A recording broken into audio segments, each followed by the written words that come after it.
정리 14. 인간의 정신은 극히 많은 것을 지각할 수 있으며 이러한 능력은 인간의 신체가 보다 많은 방식으로 영향을 있음에 따라 그만큼 커진다. 정리 13에 의해 정신의 관념을 구성하는 그 대상은 신체입니다. 따라서 신체가 더 많은 종류의 감각을 가진다면 그에 따른 관념의 구성도 더 많이 이루어지게 되므로 정신은 더 많은 것을 지각하게 됩니다. 증명. 왜냐하면 인간의 신체는 요청 3과 6에 의해 극히 많은 방식으로 외부의 물체들로부터 자극받아 변화되며 또한 매우 많은 방식으로 외부의 물체들을 자극하여 변화시키도록 조직되어 있기 때문이다. 그러나 인간의 정신은 인간의 신체 안에서 일어나는 모든 것을 지각하지 않으면 안 된다. 정리 12에 의해. 그러므로 인간의 정신은 극히 많은 것을 지각할 수 있으며 이러한 능력은 인간 신체의 능력이 커짐에 따라 그만큼 커진다. QED.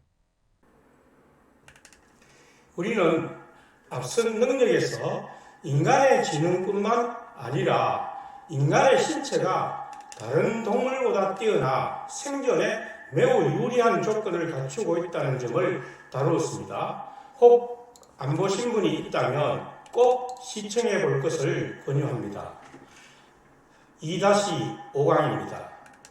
정리 15. 인간 정신의 형상적 유를 구성하는 관념은 단순한 것이 아니라 지극히 많은 관념들로 구성되어 있다. 인간의 감각기관이 시각 등 여러 가지이므로 그러한 감각과 직관에 의해서 형성되는 표상과 그것을 사고하여 세운 개념도 다양할 수밖에 없을 것입니다. 증명. 인간 정신의 형상적 유를 구성하는 관념은 신체의 관념이며 정리 13에 의해 이 신체는 요청 1에 의해 다수의 극히 복잡한 개체들로 구성되어 있다. 그런데 신체를 구성하는 각각의 개체에 대하여 필연적으로 신 안에 관념이 있다. 정리 8의 개에 의하여. 그러므로 정리 7에 의해 인간 신체의 관념은 신체를 구성하는 부분들에 대한 이러한 많은 관념들로 구성되어 있다. QED. 앞서 설명한 대로입니다. 이해가 어려운 부분은 없다고 생각됩니다. 정리 16. 인간의 신체가 외부의 물체들로부터 자극받아 변화되는 각각의 방식의 관념은 인간 신체의 본성과 동시에 외부 물체의 본성을 포함하지 않으면 안 된다. 예를 들면 어떤 흰 가루의 맛을 보니 짜게 느껴진다면 그것은 대상인 소금의 성질을 감각하는 신체의 본성이 파악한 것이라는 뜻. 즉 소금의 본성과 신체 감각의 관계로 관념이 형성된다는 것입니다. 쉽게 이해되리라 생각합니다. 증명. 어떤 물체가 자극받아 변화되는 일체의 방식은 자극받아 변화되는 물체의 본성과 동시에 자극하여 변화시키는 물체의 본성에서 생긴다. 보조정리 3의 개의 뒤에 있는 공리 1에 의해. 그러므로 이러한 방식들의 관념은 제1부 공리 4에 의해 필연적으로 양쪽의 본성을 포함한다. 따라서 인간의 신체가 외부의 물체로부터 자극받아 변화되는 각각의 방식의 관념은 인간 신체와 외부 물체의 본성을 포함한다. QED. 제1부 공리 4는 어떤 결과의 인식은 그것의 원인에 대한 인식에 의존하며 또한 그것을 포함한다 라는 것인데 원인과 결과는 서로 관계를 맺게 되고 결과는 그 원인을 포함하게 된다는 것이죠. 예를 들면 아이는 부모의 성질과 자기의 후천적 경향을 동시에 지니고 있는 것입니다. 이러한 원리가 우리의 관념을 형성함에 있어서 마찬가지로 적용된다는 것입니다. 원인이 되는 대상의 성질과 그 성질을 자신의 신체가 감각되는 수동적 표상과 능동적으로 분석하고 사고한 것이 종합되어 관념을 형성하게 됩니다. 개1. 이것으로부터 첫째로 인간의 정신은 자기 신체의 본성과 더불어 극히 많은 물체의 본성을 지각한다는 결론이 나온다. 이 부분이 중요한 점을 지적한다고 생각합니다. 우리는 어떤 대상을 지각할 때 모든 사람은 그 사물을 다르게 지각하여 다른 관념을 형성하게 되는 이유를 알려줍니다. 왜냐하면 그 대상이 되는 성질만으로 관념으로 형성되는 것이 아니고 그 대상을 지각하는 사람의 본성이 결합되어 나타나기 때문에 모든 사람의 본성에는 차이가 있으므로 사물에 대한 관념도 모두 다르게 나타나는 것이죠. 개2. 둘째로 우리가 외부의 물체에 대하여 가지는 관념은 외부 물체의 본성보다도 우리 신체의 상태를 보다 많이 나타낸다. 이것을 나는 제1부의 부록 속에서 여러 예를 들어 설명하였다. 예를 들면 식당 앞에 무를 썰어 말리는데 나는 아침을 안 먹고 온지라 점심시간에 1등으로 직원 식당에 들어가 밥을 달라고 하니까 아직 밥이 덜 되어 기다리라고 합니다. 그런데 나는 좀 의아했습니다. 왜냐하면 내가 식당에 들어올 때 분명히 밥을 퍼놓은 것을 보았기 때문입니다. 그래서 다시 식당 입구로 가서 살펴보니 그것은 무를 썰어 놓은 것이 확인되었습니다. 나는 내가 배가 고프니 흰 무 썰어 놓은 것이 밥으로 보였던 것입니다. 이처럼 사물의 그 관념은 그 사물 자체보다 나의 성향이 더 많이 반영된다는 것을 알 수 있는 신뢰라 할 수 있을 것입니다. 정리 17. 만일 인간의 신체가 어떤 외부 물체의 본성을 포함하는 방식으로 자극받아 변화된다면 인간의 정신은 신체가 그 외부의 물체의 존재 또는 현존을 배제하는 변용으로부터 자극받아 변화될 때까지는 그 물체를 현실적으로 존재하는 것으로서 고찰한 것이다. 정리 17은 무슨 내용인지 일견에 파악될 수 없다고 생각하므로 우선 정명을 읽고 다시 생각해 봅시다. 증명. 이것은 명백하다.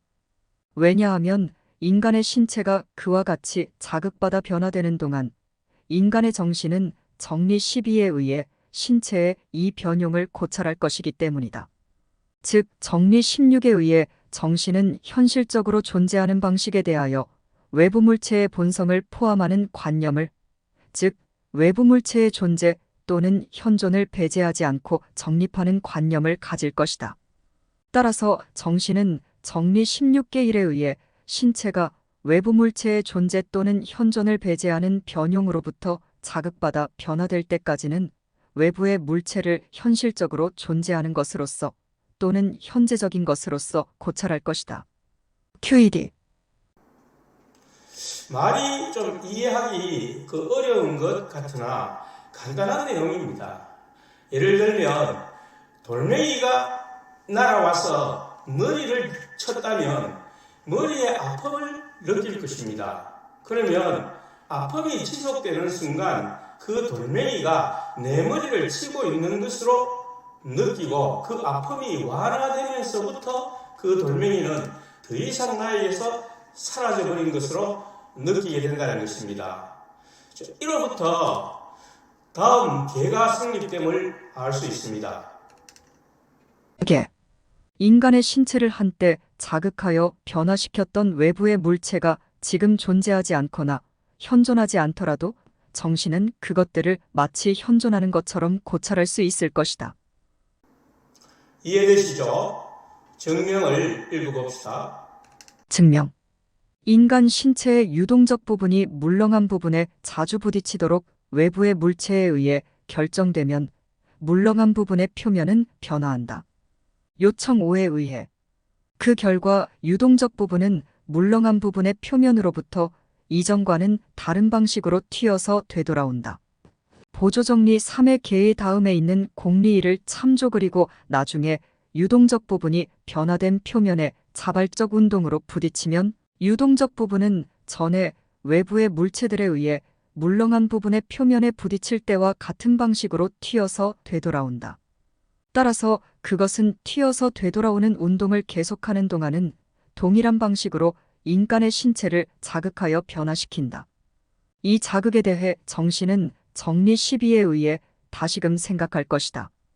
즉 정리 17에 의해 정신은 또다시 외부의 물체를 현존하는 것으로서 고찰할 것이다. 이러한 일은 인간 신체의 유동적 부분이 자발적 운동으로 물렁한 부분에 부딪힐 때마다 일어날 것이다. 그러므로 인간 신체를 한때 자극하여 변화시켰던 외부의 물체가 지금은 존재하지 않더라도 정신은 신체의 이러한 활동이 반복될 때마다 외부의 물체를 현존하는 것으로 고찰할 것이다. QED 생물학적인 부분을 그 당시 운동의 물리적 법칙으로 설명한 것이기 때문에 지금 읽는 생물학이나 의료 종사자들은 유치하게 읽힐 수 있습니다. 그 요점은 어느 정도의 시간 동안 그 감각이 유지가 되고 유지되는 만큼의 시간 동안은 그 물체의 반응이 지속되는 것으로, 즉 그 물체가 현존하는 것으로 느껴진다는 것이죠. 여기서 유동적 부분이란 앞에서 설명한 것처럼 피나 림프에 또는 신경 같은 것을 이루는 표현입니다. 주석. 그러므로 우리는 자주 일어나는 것처럼 지금은 존재하지 않는 것을 현존하는 것으로 고찰하는 일이 어떻게 일어날 수 있는지를 안다. 그런데 이것은 다른 원인에 의해서도 일어날 수가 있다. 그러나 여기서는 마치 내가 참된 원인에 의해 그것을 증명한 것처럼 한 원인에 의해 그것을 설명할 수 있음을 보여주는 것으로 나에게는 충분하다. 하지만 나는 참된 원인에서 멀리 떨어져 있다고는 생각지 않는다. 내가 채택한 모든 요청은 경험에 의해 입증되지 않은 것을 거의 포함하지 않으며 인간의 신체는 우리가 그것을 느끼는 대로 존재한다는 것을 밝힌 이상 우리는 경험에 대해 의심할 수 없기 때문이다. 정리 13 다음의 개를 참조. 게다가 우리는 정리 17의 개와 정리 16의 개 2에 의해 예를 들어 베드로의 정신의 본질을 구성하는 베드로의 관념과 다른 사람, 예컨대 바울 안에 있는 베드로의 관념 사이에 어떤 차이가 있는지 명료하게 이해할 수 있다. 왜냐하면 전자는 베드로의 신체의 본질을 직접적으로 설명하며 베드로가 존재하는 동안 이외에는 존재를 포함하지 않기 때문이다. 그러나 후자는 베드로의 본성보다는 바울의 신체의 상태를 더 많이 나타내며 정리 16의 개 2 참조 따라서 바울의 신체가 지속되는 동안 바울의 정신은 베드로가 이미 존재하지 않을지라도 베드로를 자신에게 있어 현존하는 것으로 고찰할 것이다. 주석이 좀 길기 때문에 여기서 중간 설명을 하고 계속 주석을 읽겠습니다. 베드로의 관념은 베드로가 어떤 그 사물의 그 개념을 정신에 구성하는 것이므로 그 대상이 되는 사물과 베드로 신체 본성이 결합된 것이며 베드로의 관념에 대한 바울의 관념은 베드로의 정신을 구성하는 관념을 다시 바울 자신의 신체적 본능과 결합시키는 것이므로 차이가 날 수밖에 없습니다. 바울에게 일단 형성된 베드로의 관념은 베드로가 죽어 사라진다 하더라도 베드로의 관념은 그가 살아있을 때와 동일하게 유지되는 것입니다. 여기서 현존한다는 것은 대상이 실제로 살아 존재한다는 것처럼 관념이 유지된다는 뜻입니다. 계속 이어지는 주석을 보시죠. 다음으로 보통 사용되는 말을 보존하기 위해서 인간 신체의 변형 이것의 관념이 외부의 물체를 우리에게 있어 현존하는 것으로 나타낸다은 비록 사물의 형태를 재현하지는 않지만 우리는 그것을 사물의 심상이라고 부를 것이다. 그리고 정신이 이런 식으로 물체를 생각할 때 우리는 정신이 사물을 표상한다고 말할 것이다. 여기서 심상이란 마음에 새겨진 이미지를 뜻하고 표상이란 그 심상을 떠올리는 것으로 이해하면 되겠습니다. 그리고 여기서 나는 오류에 대한 분석을 시작하기 위해 특히 언급해두고 싶은 것이 있다. 그것은 정신의 표상은 그 자체로 보면 아무런 오류도 포함하고 있지 않다는 것, 또는 정신이 사물을 표상한다고 해서 오류를 범하는 것이 아니고 단지 정신이 자신에게 있어 현존하는 것으로 표상하는 사물에 대하여 그것의 존재를 배제하는 관념을 결여하고 있다고 고찰되는 한에 있어서만 잘못을 저지른다는 것이다. 왜냐하면 정신이 존재하지 않는 사물을 자신에게 있어 현존하는 사물로 표상하는 동안에 그와 동시에 그 사물이 실제로 존재하지 않음을 알고 있었다면 정신은 확실히 표상하는 이 능력을 결점으로 여기지 않고 자기 본성의 장점으로 생각했을 것이기 때문이다. 특히 이 표상 능력이 정신의 본성에만 의존했다면, 즉 제1부 정의칠에 의해 정신의 표상 능력이 자유자재였다면 더욱 그러했을 것이다. 이 부분에 오류가 어떤 것인지를 설명하기 위해서 5분 영상 한 편을 감상하시고 오늘 결론을 맺도록 하죠. 29년에 아포피스 소행성이 지구와 충돌할 것이라는 환상 예언이 있어 논란이 되고 있습니다. 2029년에 성경에 쓴 쑥으로 표현된 소행성이 지구와 충돌한다는 것인데요. 톰 혼의 이야기를 들어볼까요? 안녕하세요. 제 이름은 톰 혼입니다. 저는 이미 40년 전 한 번 죽음 직전의 상황에 빠진 적이 있었는데요. 2010년 어느 날 잠을 자던 저를 새벽 2시에 깨우신 후에 하나님께서 환상을 보여주셨습니다. 로마 바티칸을 보여주셨고 제가 그 안으로 들어가는 순간 어둠이 바티칸을 덮었습니다. 그리고 베네딕트 교황이 2012년 4월 어느 날에 은퇴할 것이라는 것을 알려주셨습니다. 당시 저는 시드로스 및 여러 방송에 출연해서 3월과 4월에 교황이 은퇴할 것이라는 예언을 했었습니다. 천주교 역사상 교황이 은퇴하는 건 지난 600년 동안 한 번도 일어나지 않았고 가까운 천주교 친구들은 이렇게 말했죠. 톰, 교황은 은퇴하지 않아. 죽을 때까지 그 자리에 있는 게 교황이거든. 이번 예언이 틀려서 너의 사역에 문제가 발생할 거야 라고 얘기했습니다. 2012년 4월에 바티칸에서 공식적인 발표가 있었습니다. 3월에 교황이 은퇴 의사를 밝혔고 4월에 교황청에서 승인이 되어 교황이 4월에 은퇴를 한다는 내용이었습니다. 이 사실은 바티칸 내에서도 특수 기밀이라 외부에는 전혀 알려지지 않았었습니다. 제 전화에 불이 난 것처럼 많은 전화가 왔었습니다. CNN 방송국을 포함해서 말이죠. 방송국 인터뷰 중 바티칸 관계자 중 누가 알려주었냐고 물어봐서 관계자가 아니고 성령님이라고 답했더니 더 혼란스러워 하더군요. 저는 이제 제가 받은 환상을 나누겠습니다. 요한계시록 8장에 또 하나의 봉인된 사실에 대한 환상입니다. 저는 긍정적이고 밝은 성격인데 그 환상을 보고 나서는 너무 힘들었습니다. 1년 전 잠을 자던 중 다시 새벽 2시에 하나님께서 깨우셨고 환상을 보여주셨습니다. 어떤 파노라마 형태의 광경이 펼쳐졌고 저는 바로 그 상황의 중간에 있었습니다. 그때 거대한 용과 같은 불덩이가 우주에서 지구를 향해 떨어지고 있었습니다. 마치 뱀이 공격을 하는 것처럼 보였어요. 제가 그 불덩어리를 위에서 보고 있었는데 그 불덩어리는 바로 앞뒤로 움직이며 빛을 내는 소행성이었습니다. 장면이 바뀌어서 제가 어느 산에 수만 명의 사람과 같이 있었는데 그들은 하나님께 살려달라고 소리치며 도망치고 있었습니다. 그리고 그때 그 불타는 소행성이 지구에 떨어지고 있었습니다. 소행성이 바다에 떨어지자 전 지구가 흔들리면서 모든 땅이 흔들렸고 사람들이 제대로 서 있을 수 없었습니다. 마치 지구가 갈라지는 듯한 큰 충격을 받았고 바다에서 엄청나게 높은 쓰나미가 산을 덮으려는 것처럼 오고 있었고 사람들은 도망가고 있었습니다. 저는 과학자도 천문학자도 아닙니다만 과학적으로 제가 본 광경이 소행성 충돌 시 정확하게 예상되는 시나리오라고 합니다. 바다에서 엄청나게 뜨거운 수증기가 발생하고 화산들이 터지는 일이 그 다음 단계이고요. 잠에서 깼을 때 너무 무서웠고 본 일들을 기록했습니다. 그리고 그때 어떤 목소리를 들었습니다.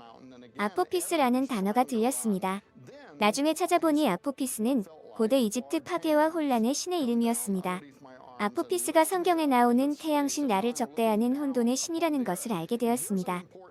또한 미국 나사 우주국에서 2004년에 아포피스라는 소행성을 발견했다는 것도 알게 되었습니다. 그리고 이 소행성이 지구에 영향을 줄 수 있다는 것도 같이 알 수 있었습니다. 저는 성경을 믿고 그 성경의 예언들이 일어날 것을 믿습니다. 계시록 8장에 나오는 별의 이름은 쓴 쑥입니다. 우주과학자들은 아포피스가 지구 가까이 다가오고 있고 지구에 떨어질지 여부는 지켜봐야 하지만 나사 우주국에서는 지구 주위를 돌고 있는 인공위성들과 충돌할 수도 있을 가능성을 얘기했습니다. 개인적 친분이 있는 나사 관계자와 국방부 관계자들에 따르면 아포피스가 지구와 충돌하거나 인공위성을 칠 가능성은 없다고 했습니다. 하지만 저는 제 눈으로 직접 목격했습니다. 지금까지 교황 은퇴건을 포함해서 제가 본 환상들이 성취되지 않은 적은 없었습니다. 제가 그때 교황 은퇴건을 예언했을 때와 같이 지금 예언합니다. 2029년 4월에 아포피스가 지구를 칠 것입니다. 계시록 8장 10절을 읽어보시죠. 셋째 천사가 나팔을 부니 횃불같이 타는 큰 별이 하늘에서 떨어져 강들의 3분의 1과 여러 물샘에 떨어지니 이 별 이름은 쓴 쑥이라 물의 3분의 1이 쓴 쑥이 됨에 그 물이 쓴 물이 되므로 많은 사람이 죽더라라고 기록하고 있습니다. 저는 지금 아무런 사전 지식 없이 제가 본 환상을 나누고 있습니다. 엄청난 수증기 같은 연기가 대기로 올라가서 해와 달을 막는 상황도 보았습니다. 키트피크 천문대에 따르면 아포피스는 370m 넓이와 2천만 톤의 무게 그리고 시속 28,000마일로 이동하고 있다고 합니다. 나사 우주국의 전문가에 따르면 만약 아포피스가 지구와 충돌하면 인구 밀도가 높은 미국 캘리포니아와 멕시코의 사이에 떨어질 것이고 지구상에 존재하는 모든 핵무기를 전부 모아서 한 곳에 터뜨리는 충격이 바로 아포피스가 지구와 충돌 시 충격으로 보면 된다고 합니다. 여러분은 이 영상에 나오는 예언이 과연 몇 %나 맞을 수 있다고 생각합니까? 저는 0%라고 생각합니다. 왜냐하면 이 예언은 잘 봐준다면 자신의 상상이거나 그렇지 않으면 날조된 허위관념이기 때문입니다. 성경에 나오는 환상들도 상상이라는 점에는 동일하지만 그것은 그 자체가 일어나지 않더라도 그것을 믿는 사람들에게 도덕적 확실성을 제공한다는 점에서 참이라는 점에서 가치를 지니고 있으나 본 영상에서는 도덕과는 전혀 무관한 사상이기 때문에 허구 또는 허위관념인 것입니다. 존재하지 않는 것을 표상하는 능력 자체는 오히려 장점일 수 있으나 존재하지 않는 것을 실제로 존재한다고 여기거나 여기게 하는 것이 오류를 일으킨다는 것입니다. 이것을 스피노자는 상상이라고 하며 허구적 관념으로 분류합니다. 예를 들어 성경에 보면 많은 환상과 예언이 나옵니다. 이것은 실제가 아닌 상상에 불과하다는 것인데 본인 또는 제3자들로 하여금 그것을 실제로 인식하게 하는 것이 오류를 일으키게 하는 것이란 뜻입니다. 가령 요한계시록에 보면 7 천사가 7 대접을 쏟는 장면들이 나오지만 이것은 모두 요한계시록을 쓴 저자의 상상이며 상상이라는 것을 아는 한 오류가 아니지만 그것을 실제라고 인식하거나 인식하게 하면 오류가 일어난다는 것입니다.